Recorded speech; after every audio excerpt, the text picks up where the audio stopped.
dernier c'est quoi? Pasteur. Voilà. Par rapport à cela, moi je suis apôtre.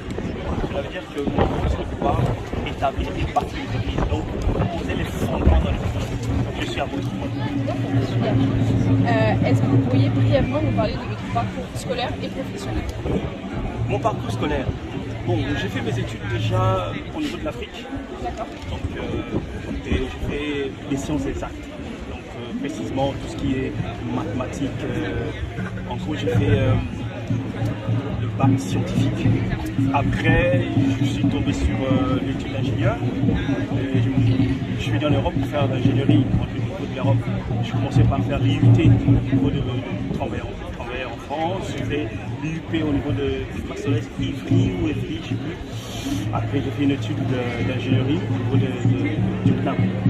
Voilà, l'ingénierie, spécialement sur tout ce qui est système d'information, base de données. Voilà. Et ensuite, vous avez directement travaillé dans ça ou vous avez... Oui, j'ai travaillé. D'abord, j'ai travaillé dans une grande entreprise, Page Jaune. Je ne sais pas si ça existe toujours. Oui, ouais. Il y a je pense, une filiale de la France Avec Télécom. les numéros. Voilà, Page Jaune. Après Page Jaune, j'ai postulé pour Bouygues Télécom. J'ai été spécialiste CRM. Donc, pour ceux qui connaissent le logiciel CIBEL, Oui. j'ai été spécialiste dans ça. Et après, je me suis orienté vers PayPal. Donc, je suis ingénieur PayPal pour pouvoir supporter les clients pour l'installation des solutions PayPal en ligne et leur donner la meilleure solution adéquate en fonction de leur problématique ou leur business model. Voilà un petit peu le ce que je fais. D'accord. Et comment avez-vous commencé l'évangélisation? Comment et quand? Bonne question. Déjà à la base, l'évangélisation, dès qu'on reçoit le Seigneur Jésus-Christ, on est appelé à évangéliser. C'est comme du marketing pour le Seigneur Jésus-Christ. Donc Jésus-Christ a fait quelque chose dans ta vie, il faut que tu parles de lui. Donc dès l'âge de 17 ans, déjà, c'était un plaisir pour moi de pouvoir parler du Seigneur Jésus.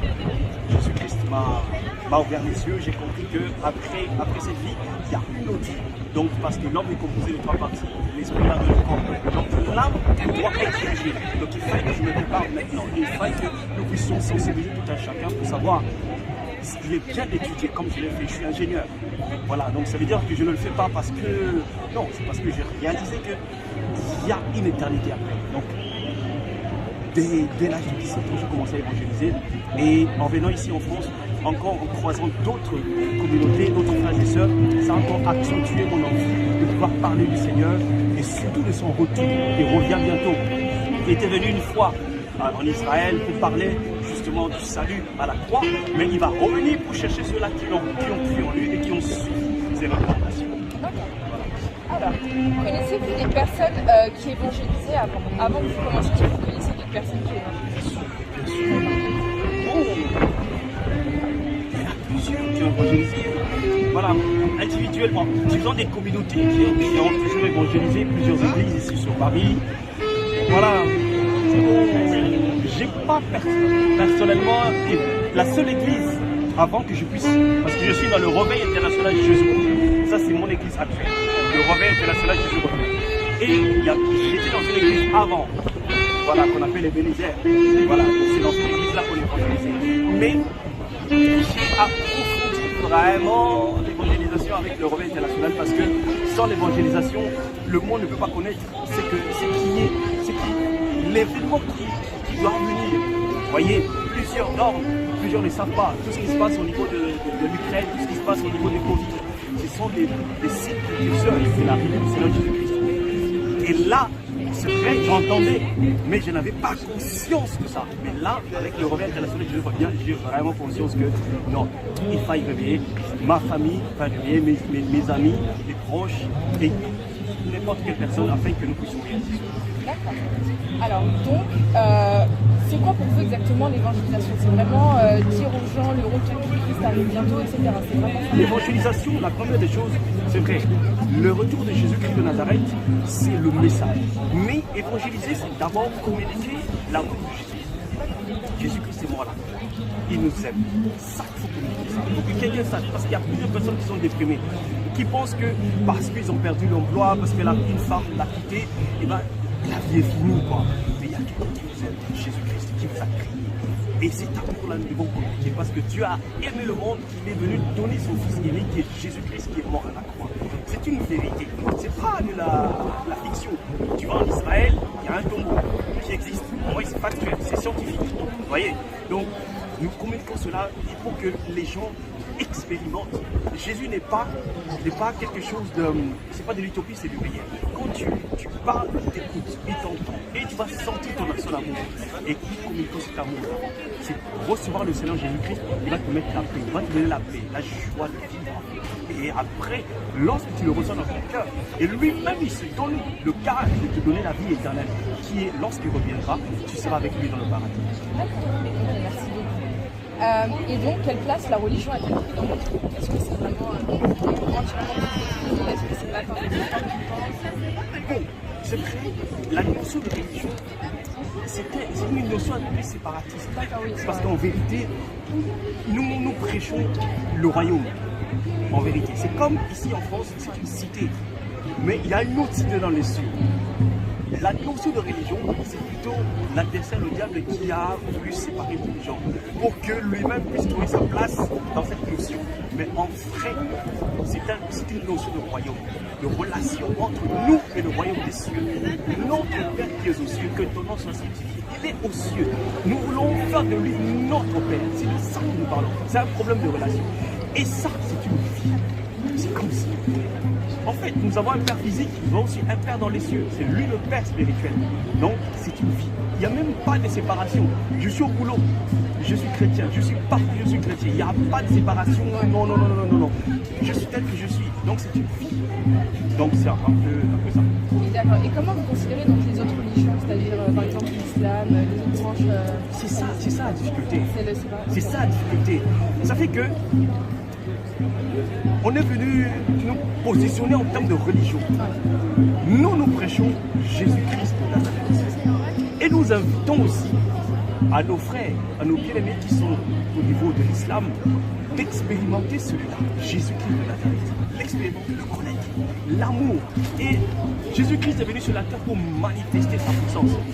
Il n'y a jamais eu, de toutes les personnes, de tous les prophètes qui existent dans différentes religions, il n'y a jamais eu quelqu'un qui est mort à la croix qui s'est crucifié.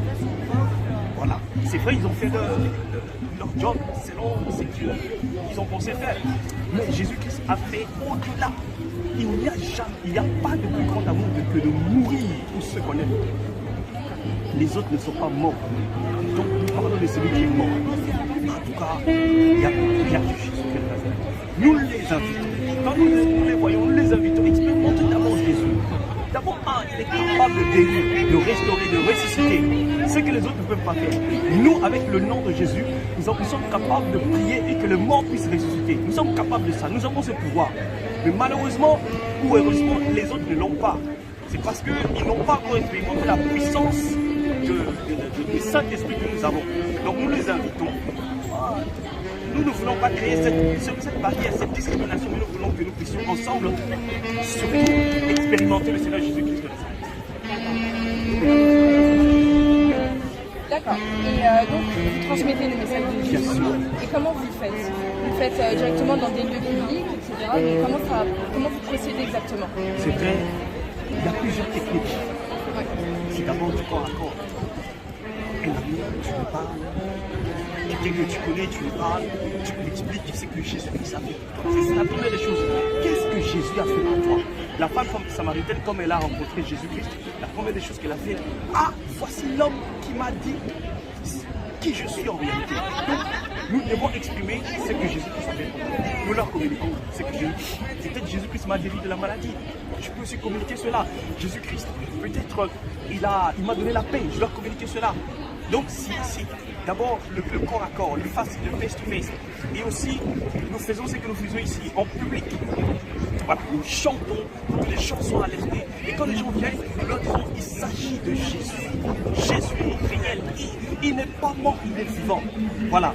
Et nous pouvons aussi faire des campagnes, c'est-à-dire que des choses assez publiques, là où il faut des autorisations, tout ça, sur technique. Donc c'est-à-dire que vraiment, comme c'est une vie, toutes les occasions sont disponibles. Ça peut arriver aussi que, voilà, si l'occasion se permet, bon, c'est pas, même dans le métro, on peut aussi parler de Jésus-Christ de Nazareth, on peut chanter au métro et célébrer le Seigneur. Donc, on célèbre, on chante, on parle de toute occasion, on peut parler du Seigneur Jésus-Christ de Nazareth. D'accord. Et est-ce que vous avez des cibles spécifiques ou est-ce que vous parlez vraiment à tout le monde? Il n'y a aucune distinction, les jeunes. Parce que, oui, parce qu'en réalité, c'est que Dieu ne tient pas compte du temps de rose, mais appelle tout le monde à la repentance. Tout le monde. En vérité, pour être sauvé, il faut croire au Seigneur Jésus-Christ. C'est lui qui est le chemin, la vérité et la vie. Donc nous leur disons ça. C'est vrai, tu peux croire à Bouddha comme tu veux, tu peux croire à Mahomet comme tu veux. S'il te plaît, Jésus-Christ, lui-même, il te rassure le salut. Les autres disent peut-être quand tu vas mourir, on va essayer de peser le pour et le contre. Mais Jésus te dit, il n'y a même pas de peut-être. Crois, quand tu meurs, tu as la vie. C'est ça la différence. Il y a l'assurance en Jésus. D'accord. Et alors, quand vous évangélisez dans la rue, etc., comment les gens réagissent à ça? Est-ce qu'ils réagissent bien, mal, ça dépend? Ils sont plutôt ouverts d'esprit ou pas vraiment? En tout cas, bon, certains sont ouverts, mais d'autres, il y a une barrière. Il y a une barrière de religion. Une barrière de religion. Il y a déjà des gens qui ont des idées établies. Ça fait que c'est difficile. Mais bon, vous savez, le Seigneur nous donne quand même l'occasion de placer pierre dans le cœur de quelqu'un. Nous posons seulement le fondement. La grâce que nous avons, c'est que lorsque nous sémons quelque chose, le Seigneur est capable lui-même de pouvoir te parler, même dans le songe, même dans les visions. C'est ça ce que nous faisons. Même si quelqu'un, beaucoup de gens refusent. Non, tu dis Jésus-Christ t'aime, il dit je l'aime pas. Il y a des gens qui répondent ça. Nous acceptons, nous comprenons. Mais notre rôle, ce n'est pas de juger. Notre rôle de pouvoir seulement communiquer la paix, la joie, l'amour du Seigneur Jésus-Christ. Et après, le Seigneur lui-même va faire le reste. Parce qu'il est esprit, il sait comment parler aux esprits des humains. Donc l'objectif, c'est tout d'abord de transmettre le message, mais aussi de les intégrer dans notre communauté. L'idéal aurait été qu'ils expérimentent ce que nous expérimentons. Parce que c'est vrai, nous sommes confiants de la grâce et de la puissance du Seigneur dans notre communauté. Mais s'il y a d'autres communautés éventuellement aussi qui prêchent ce que nous appelons la saine doctrine, ça c'est encore une autre dimension. Parce qu'il y a plusieurs qui enseignent, mais ils n'enseignent pas forcément la saine doctrine. Nous souhaiterions que lorsque nous apportons la parole, que les gens viennent éventuellement dans le réveil international de Jésus revient pour écouter la saine doctrine. Parce qu'il y a des constituantes, des recommandations bien précises pour que quelqu'un puisse les suivre. Et plusieurs églises ne sont pas forcément au courant de ça. Mais bon, nous parlons du Seigneur. Si quelqu'un, par la grâce de Dieu, rencontre une autre église, le Seigneur va l'orienter toujours par la grâce du Seigneur. D'accord. Alors, ça c'est bon. Alors donc, ça poursuit ce qu'on disait. Si une personne par exemple est intéressée, est-ce que vous lui proposez donc un accompagnement, un cheminement? Bien sûr, parce que la première des choses, d'abord nous utilisons les flyers. Il y a tout le numéro, il y a tout notre site YouTube, il y a tout ça. Et éventuellement, nous avons nos contacts sur Zoom, on va être en ligne. Éventuellement, si quelqu'un a des questions, nous sommes joignables. Voilà, il y a un accompagnement, une explication, un suivi. Nous avons des enseignements en ligne. En fait, nos prières en ligne, nous prions à 6h, à midi, à 18h. Il y a un accompagnement online. Aujourd'hui, travailler en ligne, voilà, le travail à domicile, c'est accessible. En utilisant Zoom pour cela. Nous avons aussi le culte en présentiel. Mais en ligne, c'est très pratique. Quelqu'un peut être partout aux États-Unis, nous sommes joignables. Ça facilite énormément. Donc, nous utilisons trop le média pour cela. Voilà. Les enseignements consistent aux bases de la saine doctrine. Nous parlons de la foi au Seigneur Jésus-Christ. C'est quoi la foi au Seigneur Jésus-Christ? Voilà. Nous précisons sur la foi, nous précisons sur lui-même Jésus-Christ, c'est qui? Sa divinité. Il est le véritable Dieu. Et nous parlons aussi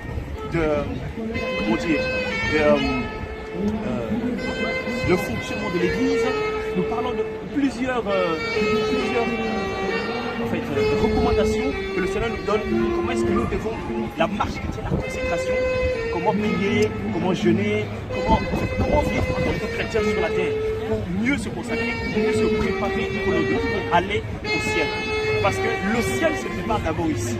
Si tu sais adorer, si tu sais prier, tu sais évangéliser, ben tu le prépares ici et quand tu mourras, tu vas aller au ciel. Donc nous expliquons tout ça. Ensuite, que pensez-vous du coup des personnes qui critiquent par exemple vos pratiques? Ça s'est vu il n'y a pas très longtemps avec Pasteur Tania, par exemple, je sais pas si vous connaissez, dans le métro, il s'est fait critiquer par une personne en avançant le principe de la laïcité. Qu'est-ce que vous pensez de ce principe de la laïcité? C'est très difficile. Je comprends, c'est la République. Vous comprenez, c'est la République.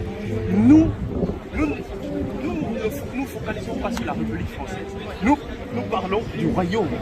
C'est deux pays différents. Donc, nous parlons aux gens qui veulent aller aux cieux. Si quelqu'un veut rester ici en France après sa mort, sans problème. Mais nous parlons aux gens qui veulent aller dans une autre république. Et cette république-là a des recommandations. Voilà, là-bas, il n'y a pas de laïcité. Ici, il y a la laïcité. Et nous respectons les règles de la France.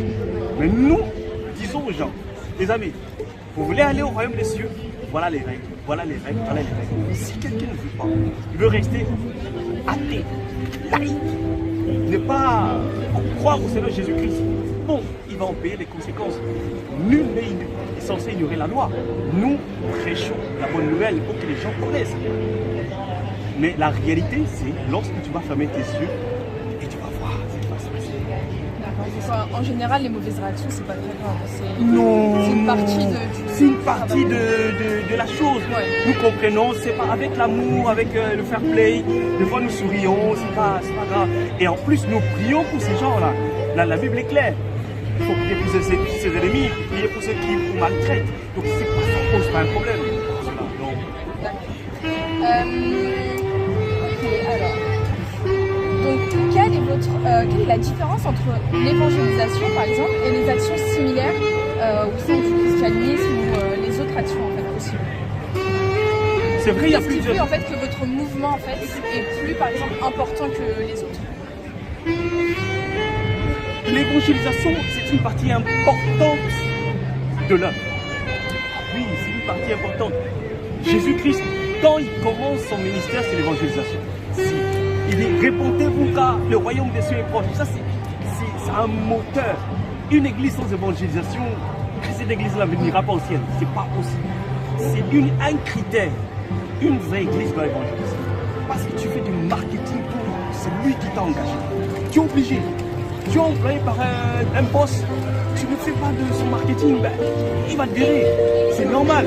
Donc, l'évangélisation, autant les autres pratiques, la prière, le jeûne, l'adoration, c'est important, mais l'évangélisation, non, on est obligé. C'est le moteur. Et ça, la puissance de l'évangélisation, c'est que ça motive, ça donne l'enthousiasme. On affronte le public, on affronte la réalité sur le terrain. On n'est pas cloîtré dans une maison, on est en train de prier machin, non. Là, c'est la vraie vie. Dehors, c'est ça la réalité. Là, le Seigneur peut agir puissamment. Un malade, tout ça, un boiteux, tu pries, le Seigneur se manifeste. Et c'est ce que Jésus-Christ faisait. Nous faisons comme lui. C'est ce que lui faisait en Israël. Il a affronté les foules, il a affronté les publics. Nous sommes obligés de faire comme lui. Nous sommes des disciples de Jésus. D'accord. Parce que cette semaine, tonton, on va prendre les cette semaine, on va se souvenir justement de ce que Jésus a fait pour nous. Selon les villes, selon les pays, ou pas du tout? C'est en fait une communauté vraiment internationale qui vous unit. Il y a un gros problème. C'est vrai, on est tous évangéliques, mais il y a un problème de fondement sur les enseignements. Je n'ai pas envie de choquer. Voilà, il y a un problème de fondement. Par exemple, je vous ai parlé, il y a 5 ministères: apôtres, pasteurs, prophètes, évangélistes, docteurs. Okay? Il y en a 5. Vous allez voir dans d'autres communautés, parmi les 5, il y a des femmes. Pourtant, Jésus-Christ, quand il est venu sur la terre, il n'a jamais eu de disciples femmes. Tu vois, c'est ce genre de différence. Et ça, c'est vrai, on est tous évangéliques, mais c'est un problème d'enseignement et de sainte doctrine. Il n'y a jamais eu de femmes dans les 5 ministères. Même Jésus-Christ même, sa mère était parmi parmi ses propres disciples. Quand Judas est parti, sa main ne s'est pas faite disciple ou apôtre. Non, on a choisi un autre. Oh, donc ça dit que ce sont des petites différences qui font qu'on est tous évangéliques, mais c'est un problème de fondement et d'enseignement qui nous crée cette petite différence. Mais on s'aime dans le Seigneur, ça ne pose pas de problème. Soyez heureux, vous qui passez. Et donc, qui peut venir évangéliser avec vous? Est-ce que c'est des personnes comme vous qui évangélisent ou il y a d'autres personnes qui peuvent vous accompagner? Tout le monde, suffit juste comme tu es là. Tu crois au Seigneur Jésus-Christ. Samedi, je suis avec toi. Crois au Seigneur Jésus-Christ et tu commences à proclamer. Il n'y a pas de base. Quand seulement tu es convaincu de ce que Jésus-Christ a fait pour toi à la croix, tu le dis aux autres. Croyez au Seigneur Jésus-Christ, c'est lui qui est le sauveur, c'est lui qui est le Messie, c'est lui qui est le chemin avec nous. C'est suffisant pour l'évangélisation. Il ne te suffit pas de connaître toute la Bible pour le faire. La femme samaritaine, encore une fois, Jésus-Christ la rencontre seulement au puits. Quelques minutes, elle va évangéliser tout un village. Pour dire que la croyance seulement suffit pour que tu puisses évangéliser. D'accord, super intéressant. Est-ce que vous vous réunissez en dehors des périodes d'évangélisation avec des personnes, par exemple, qui évangélisent? Est-ce que vous vous réunissez, par exemple, au sein de l'église, etc. Oui, il y a d'autres réunions. Réunions des jeunes, réunions des femmes. Oui, il y a des particularités, il y a des choses que les femmes doivent discuter ensemble. Voilà, il y a des réunions des femmes, réunions des jeunes. Oui, il y a plusieurs autres réunions que nous faisons en particulier. Il y a aussi ce qu'on appelle, vous savez, quand on croit au Seigneur Jésus-Christ, on vit avec des a priori familiales et surtout des charges familiales. Nous venons de différentes familles et surtout que chaque famille a des réalités de coutumes, des réalités spirituelles, même dans les familles sorcellériques. Mais quand tu viens au Seigneur Jésus-Christ, tu le reçois, tu dois passer par ce qu'on appelle la délivrance. Il faut qu'on chasse le petit démon qui est en train de te troubler, tout ça. Voilà. Donc ça fait partie aussi des réunions que nous faisons. Tout chrétien doit passer par la délivrance. Délivrer, ça veut dire tu as vécu avec ta vie été dirigé par des esprits impurs.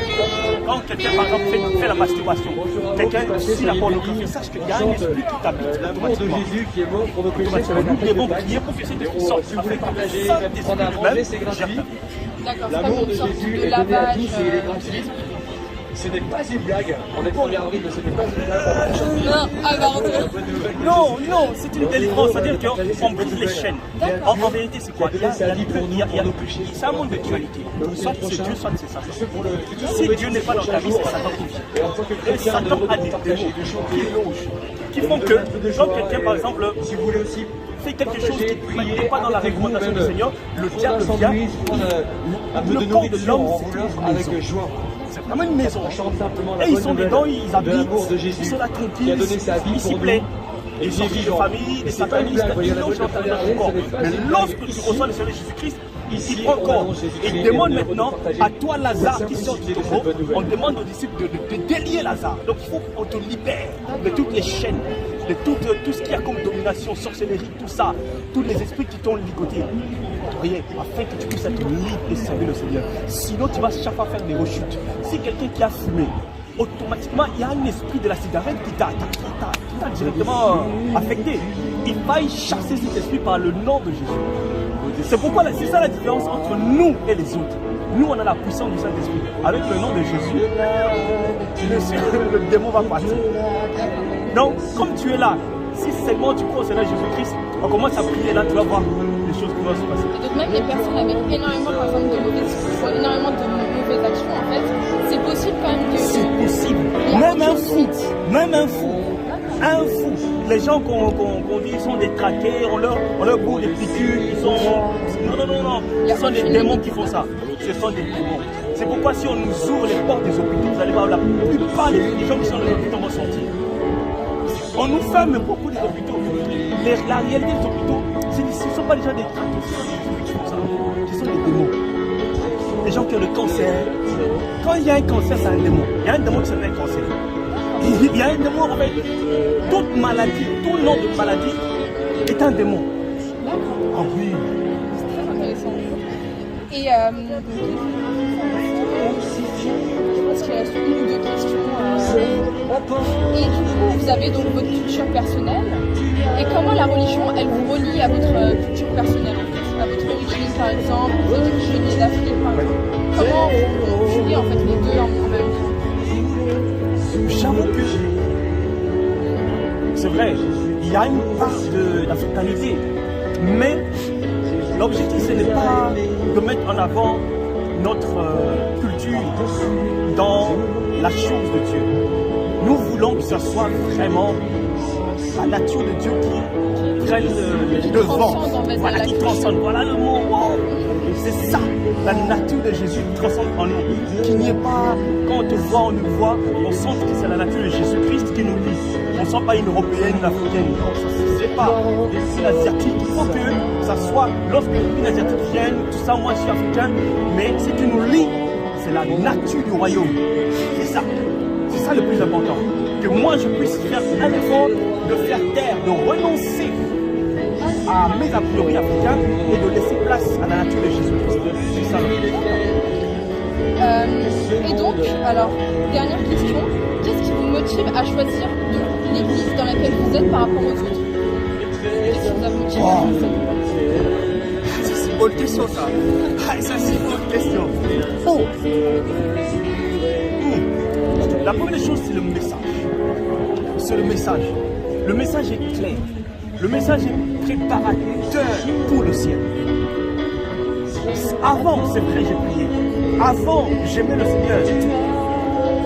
Ça ne me préparait pas pour rencontrer. Vous savez, notre Dieu, c'est un feu devant. C'est ce que la Bible dit. Pour être avec lui, il faut être à l'image du feu. Il faut être transformé. Donc il faut passer par le feu, détruire sa nature. N'est-ce pas chimiquement, il est écrit, lorsque tu passes par le feu, tu ne retournes pas à la vieille nature. Donc il faut être transformé. Donc, ça veut dire qu'à travers cette église, il y a une transformation, il y a un réveil, il y a une reformation de la pensée, une reformation de mon âme, afin que je puisse avoir la nature de Jésus de Nazareth. C'est ça un peu. Le message me pousse à pouvoir regarder dans les cieux. Mais la plupart des messages que j'avais avant, je me contentais beaucoup de la réalité de la terre.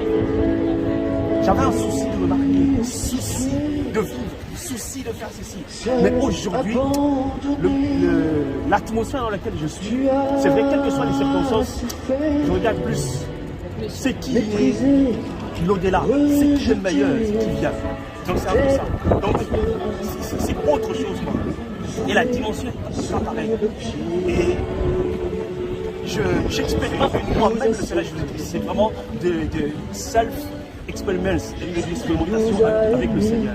Donc, on peut dire ça comme ça. D'accord.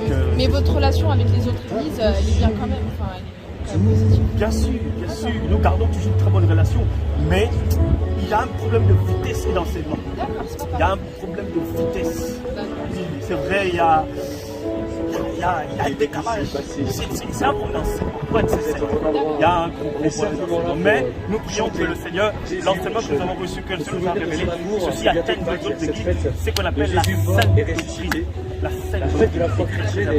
Voilà, c'est pas une blague. On est là, aujourd'hui, on est 1er avril. C'est pas une blague. On annonce une bonne nouvelle. Chaque religion fait un peu la bonne nouvelle de Jésus. Voilà, quand vous prêchez dans les métros, etc., vous avez dit que vous rencontrez par nos péchés, par notre indifférence, par notre orgueil, leur pensée est encore fermée dans ce monde. Vous ne pensez pas, vous, en retour, que vous aussi, il y a une sorte de... par-dessus tout. Et si vous avez quelques minutes, n'hésitez pas à vous arrêter, on peut échanger, on peut prier, il y a la nourriture, il y a des boissons. C'est vrai qu'il est un peu fermé. On peut prier ensemble, échanger ensemble. Soyez vraiment Il y a une certaine confiance qu'on a. Il y a une certaine confiance. Parce que nous ne faisons pas que lire, mais nous vivons vraiment le Seigneur Jésus-Christ. Et en plus, le problème, ce n'est pas seulement de parler, c'est de démontrer. Et vous êtes prêt à, par exemple, s'il y avait, je ne sais pas moi, quelqu'un notre religion, par exemple, qui est prêchée comme tu serais prêt à entendre et à évoluer aussi comme vous demandez aux autres non. Il faut que nous regardions si c'est conforme aux Écritures. Égalité. La plupart. Si c'est pas conforme, on rejette. Franchement, merci beaucoup, merci énormément. Vous avez posé à toutes nos questions.